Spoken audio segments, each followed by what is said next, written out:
And I had the NRCS agent come out to look at all of our work right before the end of the year, and I failed.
Well, what's up, guys? It's Daniel from Arms Family Homestead, and no, I'm not deer hunting. We're not pheasant hunting. We're not duck hunting. Whew. But the grind never stops, right? I don't know if it's the grind. I am going to do a little bit of changing gears. Deer season is pretty much winding down. I don't think we're going to be doing any more deer hunting, although archery season doesn't end for another week or so. But 70 degrees in January. It's time to switch gears and do some property maintenance stuff. So went to the feed store this morning and bought some corn to top off some deer feeders and keep my game cameras rolling for the next couple of months to see what our deer herd looks like after deer season, and see what bucks survived and what bucks might be on our hit list for next year. But like I said, it's time to switch gears and roll into property maintenance mode. I actually just got an email and a text message yesterday from Cole Fagan. Cole is our local prescribed burn expert. You guys have seen Cole when we burned all the Mill Creek property a couple of years ago. We tried to do a prescribed fire here last year. Just couldn't get the right conditions, but he is planning on doing about a 30-acre burn here, hopefully in the next few weeks. We're going to burn this entire field off. It's all, well, not all, it's mostly native grass. That you see over there is our goal. That's what we want out here. This is not a giant food plot necessarily, or, you know, I'm not trying to cut a bunch of hay off this property, but I do want the pasture land, the open areas to be better. I don't want just a bunch of brush and weeds. So we will be burning this and hopefully in hopes of promoting more native grass growth. I do mow a few strips here and there. As you saw back during deer season, that's where Houston harvested his monster buck, was right in that little row. But we're going to burn this field and about 20 acres of timber. And I don't think I'll make it over today. Well, I may go over to Mill Creek today, but I do need to get back over there and start doing some work with skid steer and the mulcher and stuff. There's still a lot of work that needs to be done on that Mill Creek property. It's just kind of taking a back burner because I took on another project a couple years ago, as a matter of fact, when I leased my neighbor's property. And that's what I've been working on, as you guys have seen, for the last 2 years. And I got her signed up on an NRCS program to remove all the cedar trees, and it's starting to look phenomenal. And I've shown that many times. We had 2024 work to do, and we got approved, got all that done, approved, and paid for that. 2025 started off really slow because it rained for the first 6 months of the year. We couldn't do any work. And then, so everything got pushed back into fall and early winter. And I had the NRCS agent come out to look at all of our work right before the end of the year. And I failed. I had too many cedar trees left on the property. So I had my buddy on the dozer go in and do a bunch more work. And I probably will make it over there, and I'm going to take the excavator today. Make it over there today with the mini excavator and start pushing a few more cedar trees that he couldn't really get to with the dozer. There's some ditch lines and things that just weren't safe, and I can take the excavator and just push them over into the ditch, and then we'll burn them later. that prescribed burn plan is for fall of 2026, and I can't wait for that. That'll be the final step in the NRCS program that we're on to get her place looking good again. But property maintenance, deer herd management, and wild hogs. I will be trying, I'm at least going to try to get over to Mill Creek today. I haven't seen that big sounder of pigs over there very many times since I showed you guys on a few videos back. They're still there. I just really need to get them baited in really well so that we can move a trap over there and catch them. I do potentially, possibly, maybe, hopefully, do have a new pig trap coming, a big panel trap. We'll see. It's not a for sure deal yet, but maybe.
Okay, got the Cotto fueled up, lubed up, and ready to roll. DJ pulled in and I was talking to her and I told her, I feel like the Tin Man, I need an oil can. We started working out again this week. We kind of took a break for, well, I'm not going to say for how long, but it was leg day. And I did way too many squats. And I walked outside earlier to walk down to the barn, and I completely fell. My left knee buckled out from underneath me. I fell and rolled in the gravel. I mean, about ripped my pants. I'm not gonna believe this. I just fell. Buzzards are circling me already. I was walking. I dropped my Red Bull too. That leg workout was a little too much today. She said it sucks getting old, but it's not that. That's not it. So if you see me struggling getting in and out of the excavator today, just know, my legs are on fire.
Okay, time to stop for a second. So while I'm piling and pushing and stacking a few cedar trees along this ditch, I noticed something very, very significant. And it may not seem like a big deal to most people, but to me, it's huge. There's water in this ditch. I mean, that's what a ditch is for, right? But this is very significant for a different reason. I mean, I'm not going to say it's a flowing creek, but there's a few places where it's trickling, okay? The significance in that is that's not a creek. There's not a creek out here. Anywhere, well, I'm not going to say anywhere nearby, but where I'm at, there's no creek. There's multiple ditches like that on this property.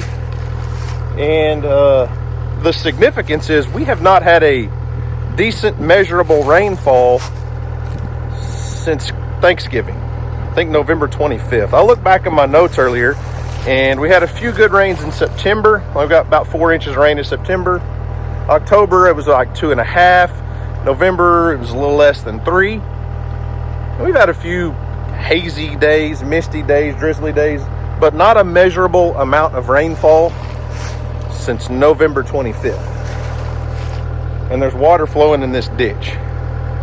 And it's not the only one. I noticed earlier another ditch had some water in it. A completely different ditch. The significance in this is removing eastern red cedar from a property is so vitally important in our area. I'm not saying it's important where you're at, but here, these are eastern red cedar. It's what we call them. That's the common name. They're actually a juniper tree, but they suck up hundreds and hundreds and hundreds of gallons of water every day out of the soil. So this piece of property was completely covered in cedar trees 2 years ago. Well, if every one of those trees, let's say they suck up, and I don't know the science behind this, so don't quote me on this, but if a mature cedar tree sucks up 20 gallons of water a day, I've heard as much as 45 or 50 gallons of water a day. I don't know if I personally believe that, but I'm not a researcher, I'm not a scientist. But let's say it sucks up 10 gallons of water a day. A big mature cedar tree, and there's 5,000 on this 160 acre property. 10,000, not out of the question.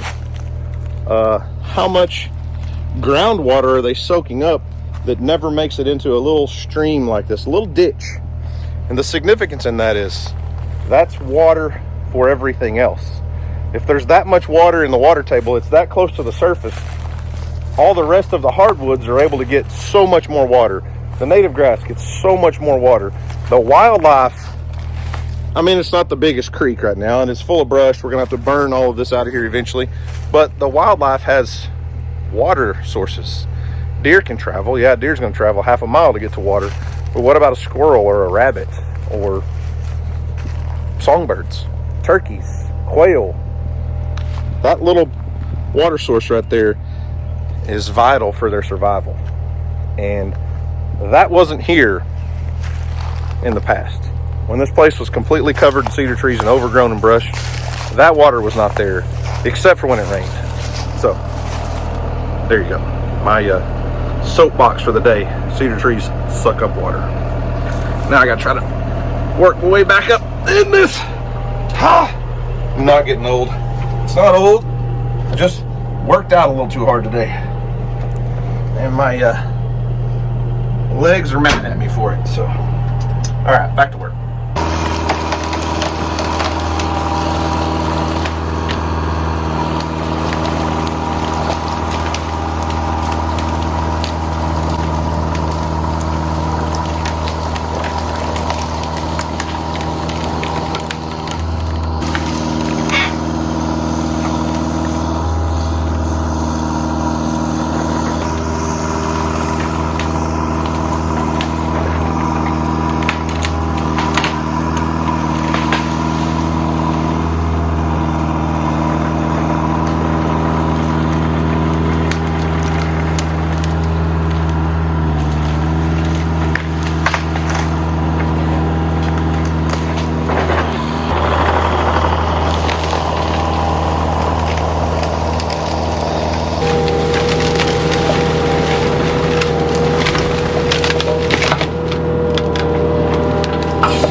restacking and repiling some brush, I just accidentally found where the water starts.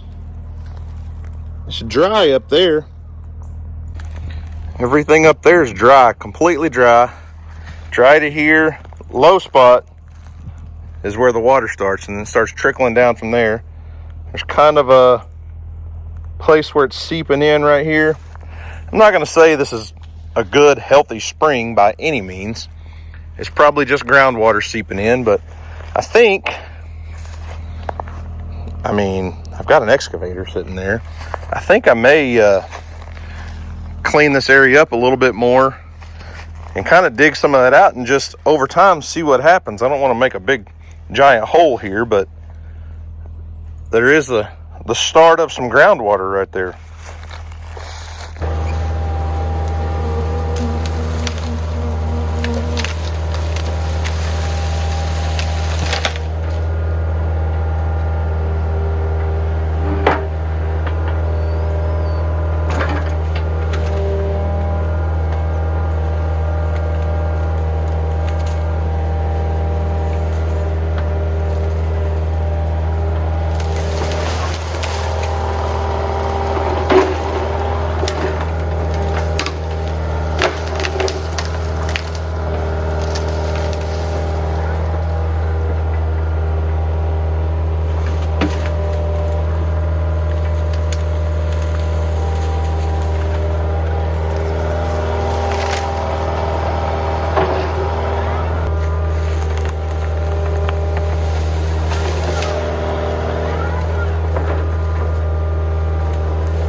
Okay, I didn't do much more than just kind of clean out the hole that was there somewhat.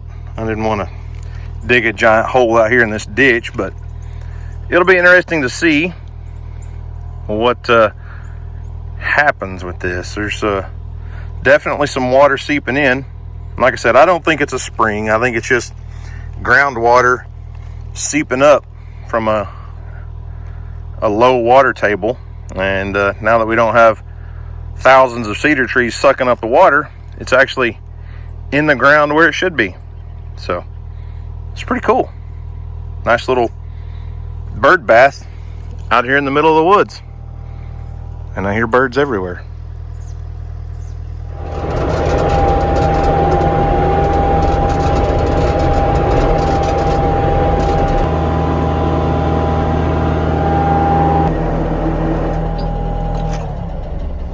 I told you guys I love this machine.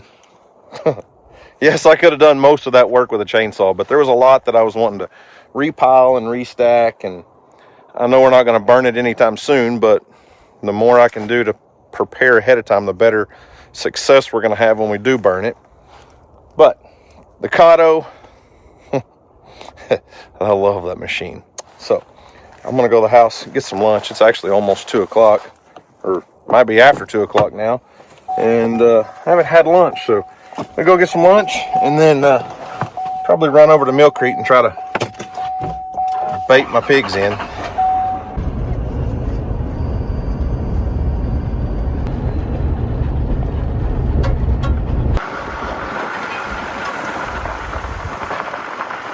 So it's time to get serious about baiting some pigs in. The deer feeder is not dropping enough corn to really bait them in, and I'll show you why in a minute, why I want to catch these pigs so bad right now. They're being very destructive. They're just destructive in general, but got a secret ingredient. Stop by my buddy Josh's house, my guy that comes and picks up all of our pigs that we trap, and got a secret ingredient here. It stinks really bad, but it's nothing but old, molded, nasty bread. He said, and I can smell it.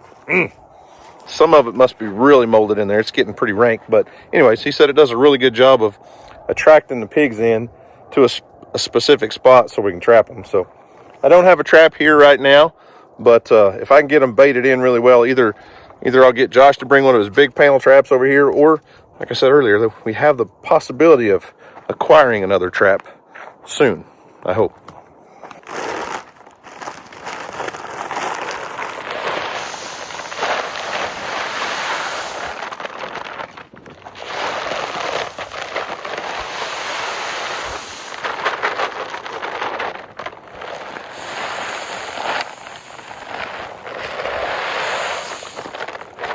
Kelsey here.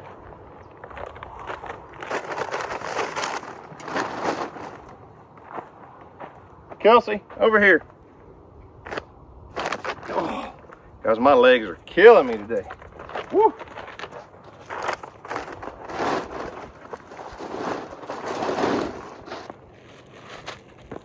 Leave it.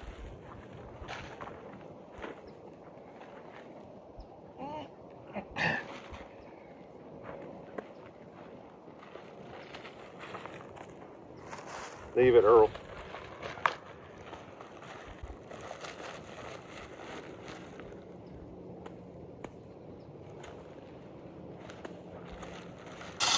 Good. Perfect timing. So a deer feeder definitely will attract pigs in, no doubt. There's corn on the ground, but you can see that threw out about maybe a pound or two of corn. And this is, I said no. This is probably, I don't know, 5-10 pounds of bread. Or man, 5, 6, 7 pounds of bread. No, Kelsey, leave it. And 200 pounds of corn. Because, well, there's my camera right there. I want to see exactly when these pigs are coming in, and I want to keep them here as long as possible right now. Now, this is not something this is not something I do during deer season, because I'm not really trying to attract pigs like I am right now, because right now I'm in a pig trapping mood. And I really didn't mean to, well, never mind. Why don't I just go show you what I was talking about the damage that they're doing right now. Even though we're not grazing this property, we're not doing a whole lot with it, I still want it in good shape. And right now, the pigs are tearing it up. Hey, come here. Don't you jump in the front seat. Come here. Sit. Sit. Kelsey, load up. Okay. Kelsey, load up. Load up. Yeah, get in that dirty back seat. It's your fault. So here's what they're doing. They're making this rougher than a cob. The only way I know to put it. They're rooting up the ground, eating the roots, the Bermuda grass roots and stuff, but where they root up and ball it all up and make a big pile, you know, after the grass regrows and grows back over this, you can't even really drive a tractor across it. It will rattle the teeth out of your head. It gets so rough, but this is just one spot. It's actually right here at the cabin, but it's like this in many places around this property right now. Most of it you can't see because the grass is taller, but guys, this is a mess. I mean, I don't know if you can get a perspective, but some of those spots are 8-10 inches tall, and it's just like that all over the place. So feral hogs definitely are a nuisance. They're a problem that need to be removed. And guess what? I really enjoy trapping them, and you guys really enjoy watching me trap them. So it works out.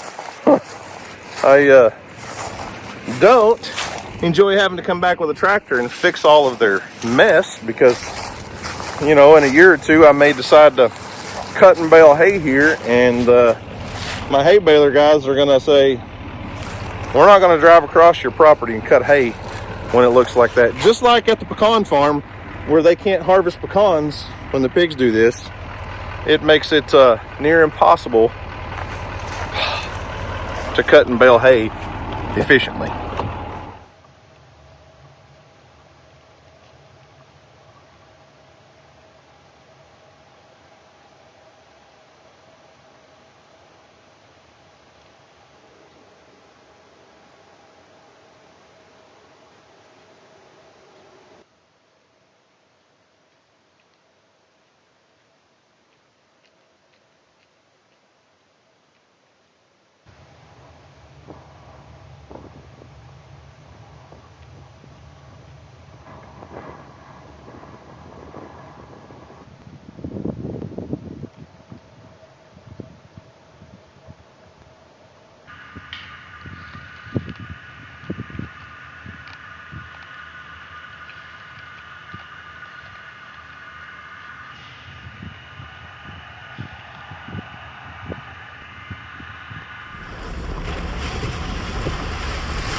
Well, it's the next day. Yeah, it rained this morning, as you saw. Now we have bright blue skies. It was pouring in town when I took Houston to school. By the time we got home, I mean, it rained here, but I don't know that it rained much. I'll run over and check the rain gauge at the pond in a little while. I would say probably less than half an inch. So, I'm gonna, where's it at? Hop on the skid steer and go knock out a little bit more work. I've got some cedar trees that I can get to with the mulcher and disappear them. I'm still waiting on the NRCS agent to come out and do an inspection, so I bet within probably an hour or two I'll have all of that knocked out. There's still a lot more work that needs to be done to clean the property up, but not that's on the NRCS requirements, so I can get paid for hiring a bulldozer operator. Owe him a lot of money. So that's on the agenda for today first.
quick change of plans.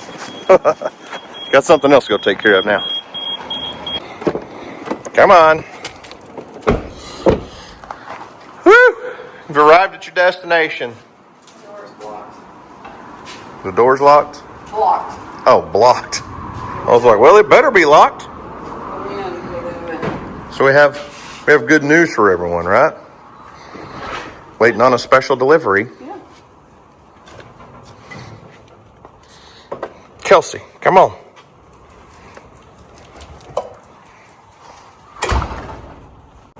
And that good news is Carl is on his way for what will probably be our last shipment of pecans. I would say for the year, but I should say for the season. Houston gets on to me. Yeah. He's like, Dad, it's 2026. It's a new year. Last shipment of pecans are on their way here. So we are going to be doing pecan halves and all 3 flavors of candy pecans one more time. Okay? Now, I'm going to tell you, it's limited stock. They're going to sell out pretty fast. So if you're watching this, you better go quickly. ArmsFamilyHomestead.com. They'll be on the website. White chocolate, milk chocolate, sandbar, which is the cinnamon sugar, and regular pecans. I think we're doing roughly 1,000 bags of each, right? Yes. Of all 4. Sure. Sure. I don't know. You just tell me what to enter, and that's what I enter. Because I can't keep up. I got to deal with all of the other I think stuff. I think what she's saying is the pecan department's mine. Yes. Yeah, that's nuts. It's cool. It's a really good partnership. It's a really good thing. But hey, it may not be the only chance you have, or the last chance you have to buy some of our chocolate pecans. We're working on a deal for Valentine's, but they may not be for sale on our website. It's still in the works. It's top secret, real secret ninja stuff, huh? Actually, the problem is we don't know if it's going to go through for sure yet, so we can't really announce it officially. So, hopefully soon, we'll have more information on that. You'll have one more chance to buy chocolate-covered pecans after these sell, because these will sell out. Yeah. They always do. Which leads us to, once all the pecans are gone, we'll have some soap. Some goat's milk soap, some Simon Says Farm soap. Yes. For the spring. We'll have that soon. Yep. Yeah. Same flavors as before. Scents. They're not flavors. We're not eating. That's what I call it. Flavors. They smell We're good. not eating goat's milk soap. But also, in pair with our final pecan sale of the year, DJ's wanting to do a big merch push to get rid of a lot of overstock Christmas inventory, winter inventory, correct? Yes. Hang on, let me spin this around for you. So today on The Price is Right, you get a card. No, that's not that show. Different show. All right, so DJ's wanting to run a sale, a merch sale, clean up. Oh, by the way, in case anybody was wondering, there were 1,000 bear t-shirts here on Monday of this week. Today is Thursday, and they are all gone. We shipped out over 1,000 bear t-shirts in one day. We did. Congratulations. That was awesome. So all the bear pre-order shirts that everyone's been emailing about, hey, they're in the mail. They're in the mail. This is just leftover. If there are no mix-ups, which there's usually a couple, I'll eventually put these back in stock, but obviously they are very limited. Oh, but yeah, very limited by meaning there's 2X's, 3X's, and that's saying we didn't mess any up. So yeah, there's always a couple. Yeah. So in probably a week or so. Last chance ever. Yes. I am going to do these hoodies, AFH hoodies, 25% off. 25% off. I'm doing Christmas tees for $9.99. Less than $10 for an Arms Family Homestead t-shirt. Hey, what about these blankets? We've been holding on to those, and well, they're just good to have. Okay. You know? I didn't know if you were going to put them on sale or not, or try to get rid of them. I don't know, maybe. If it's marked down, they're marked down. Yeah, so we do have some Arms Family Homestead blankets. We stopped selling the Do Your Best ones. We're not selling those anymore right now. Well, we have 2. Or we could just have pretty much sold all of those. Yeah. Yeah. We'll see what people like. Yep. The crew necks, do your best crew necks. Embroidered right here on the collar. Right here. Why'd you touch my I don't know, collar? I was thinking you were videoing you. Right here. Super cute. Those are 25% off. The zips, do your best zip ups, are 25% off. And then we still have some other stuff from before, like t-shirts from older launches that are still on sale. And then the youth. We'll mark down the youth hoodies too. Youth hoodies. There's not a lot of those, but there are some. There are some. If we have any winter, most everybody's been 70 degrees. I know. It's no weird. need for hoodies. No. So, anyway, that's about it. But I'd like to get those out. Guess we'll have to do another launch in the spring. Make room for new. Yes. Out with the old, in with the new. Yeah. Do you guys have any feedback on what you might want? Because sometimes I'm at a loss and I don't know what to offer. Yeah, it doesn't make a whole lot of sense to put a skid steer and excavator on a t-shirt. People buy those all the time, actually.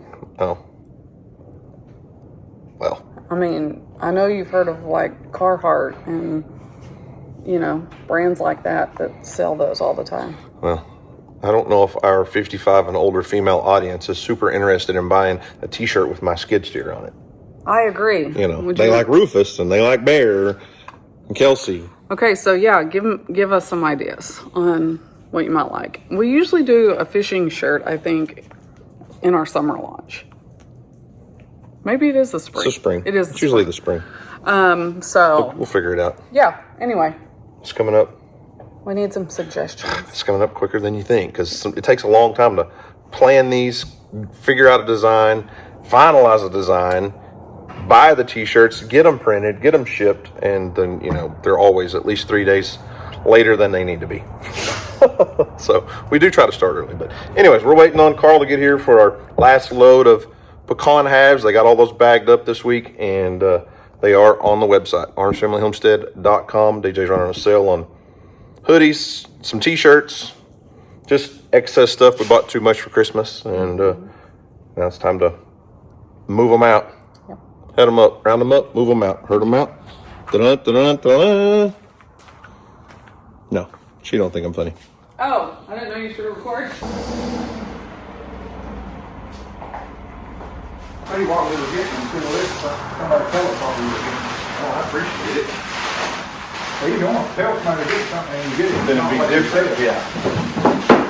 I mean, especially since they're done with another guy too, you don't want to. Yeah.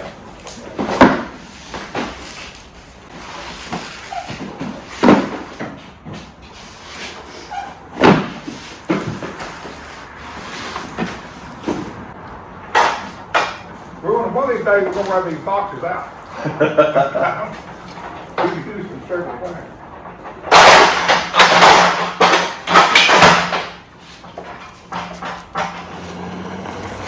All right, back to work again. I'm telling you, it did rain this morning, but it did not rain near enough to do much other than wet the surface. Oh well.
that necessary?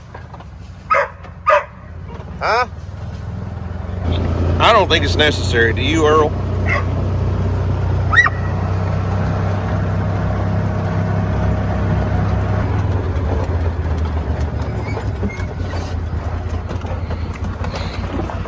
Yep, it rained.